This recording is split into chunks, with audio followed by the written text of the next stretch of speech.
Ya, pemirsa, saksikan selengkapnya wawancara jurnalis senior Pung Purwanto dan Lukman Hanafi bersama juru bicara Forum Komunikasi Purnawirawan Prajurit TNI Laksma TNI Purnawirawan Muryono Aladin di To The Point aja, eksklusif hanya di kanal YouTube Sido News. Kita beralih ke informasi berikutnya. Gara-gara diwarisi utang BPJS Kesehatan senilai 300 miliar rupiah, Gubernur Jawa Barat Deddy Mulyadi menyentil kebijakan APBD era Ridwan Kamil. Kang Deddy menyoroti APBD RK untuk membayar operasional Bandara Kertajati, bukan malah untuk bayar tunggakan utang.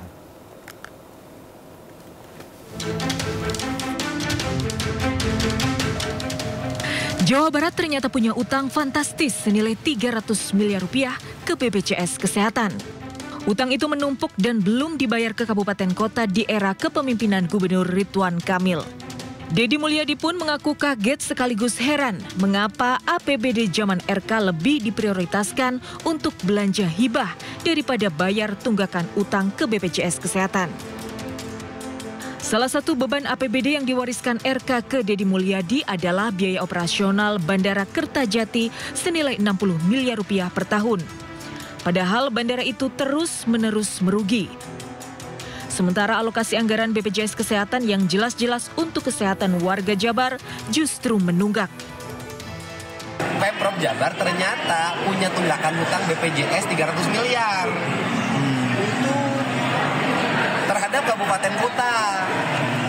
Nah, itu terjadi tahun anggaran sebelum saya pimpin. Makanya tadi saya komplain ke teman-teman Bapeda, Kepala Dinas Kesehatan. Kenapa sih dulu ketika kita punya uang fiskal yang sangat cukup lebih banyak hibah dibanding bayar kewajiban pemerintah BPJS.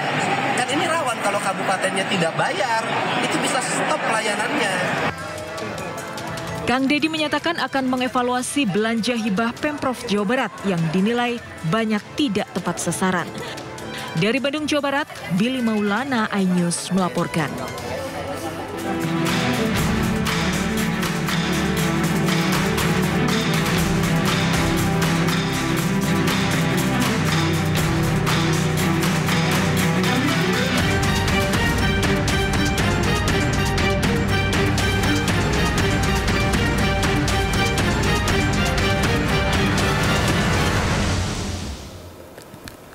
Pemerintah mengubah Undang-Undang Mineral dan Batubara untuk membuka akses yang lebih luas kepada UMKM dan koperasi. Menteri SDM Bahlil Lahadalia segera terbitkan izin tambang untuk UMKM.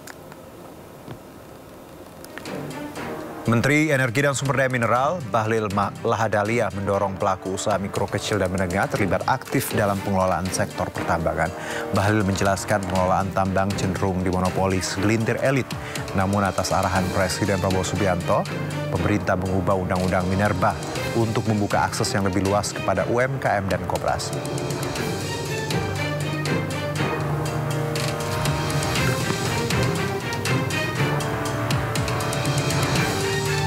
Petunjuk Bapak Presiden Prabowo, kami rubah itu Undang-Undang Minerba.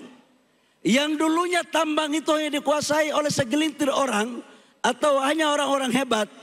Begitu undang-undang saya rubah dan sudah selesai atas arahan Pak Presiden, maka UMKM dan koperasi pun berhak untuk memiliki tambang. Ya, PP tambang sebentar lagi selesai. Kalau Menteri SDM itu ngomong konsep iya tapi juga harus eksekusi. Jangan cuma omong-omong gak ada eksekusi, berat nanti. Nah, silakan cari UMKM yang bagus, yang layak untuk kita kasih prioritas tambang untuk di daerah-daerah. Ya, sementara itu Menteri UMKM Maman Abdurrahman mengatakan peluang ini ditujukan bagi pelaku UMKM yang sudah profesional. Badan usaha kecil dan menengah tersebut harus berada di tempat pengajuan tambang. Dan kebijakan ini mencerminkan keberpihakan pemerintah untuk membuka kesempatan seluas-luasnya bagi pelaku UMKM di seluruh pelosok Indonesia.